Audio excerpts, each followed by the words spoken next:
Bueno, hijos, vamos a hablar en la mañana de hoy sobre los signos vitales, ¿sí?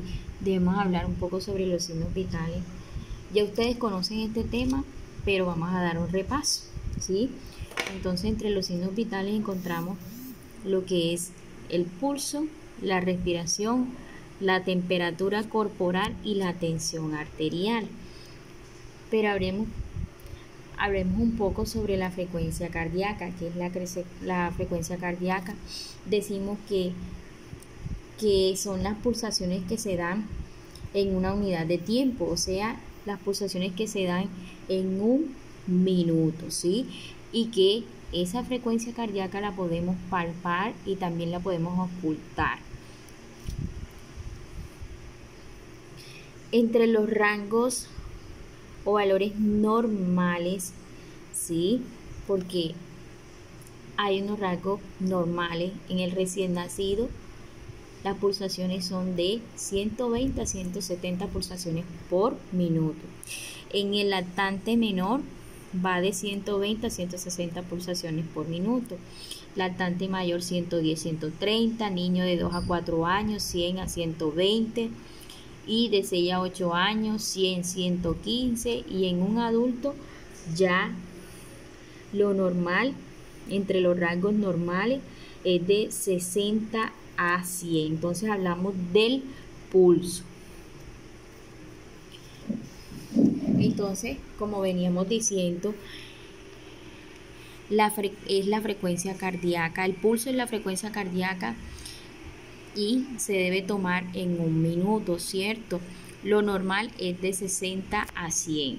Entonces, si hay alguna normalidad, si se llega a presentar alguna normalidad, estaríamos hablando de taquicardia y bradicardia, que son situaciones anormales en el pulso, ¿sí? Que se pueden presentar en el pulso.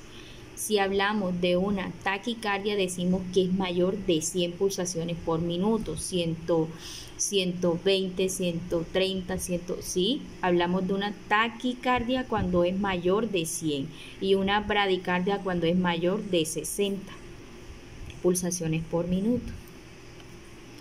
Entonces, repasemos los vasos sanguíneos, una vena, una arteria. Miren la diferencia, la vena de qué color es azul y las arterias son de color rojo, ¿sí? Y cada arteria y vena traen una red de capilares, ¿sí? Entonces, ¿qué deben tener en cuenta ustedes? Que las venas llevan sangre de los tejidos al corazón y sus paredes son más delgadas que las de las arterias, y las arterias llevan sangre del corazón a los tejidos, a sus paredes, y son gruesas y son expandibles. Y los capilares llevan sangre al interior de los tejidos y unen las arterias con las venas. Por eso les digo que los capilares van dentro de tanto de la arteria como la de la vena. Entonces la arteria lleva sangre oxigenada y la vena lleva sangre desoxigenada, ¿cierto? Bueno, seguimos. ¿Dónde se toma el pulso o la frecuencia cardíaca? Hay muchas áreas donde se toma el pulso y la frecuencia cardíaca. Está el pulso humeral, ahí tomamos la presión, ¿cierto? El pulso radial, cubital, el tibial, posterior, el pedio, el popliteo, el femoral y el carotidio, ¿sí? O sea que no solamente lo podemos tomar en una sola parte, que es más común, la más común es en la arteria radial, ¿listo? En esta arteria de este lado, que es el que normalmente tomamos nosotros, ¿sí? Y el último pulso que se pierde cuando hay un accidente automovilístico es el pulso carotidio. No nos vamos a ir a radial cuando vemos una persona politraumatizada, tirada en el suelo.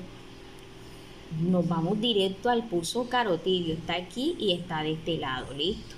Ese es el último que se pierde. Se perdió eso, la persona falleció.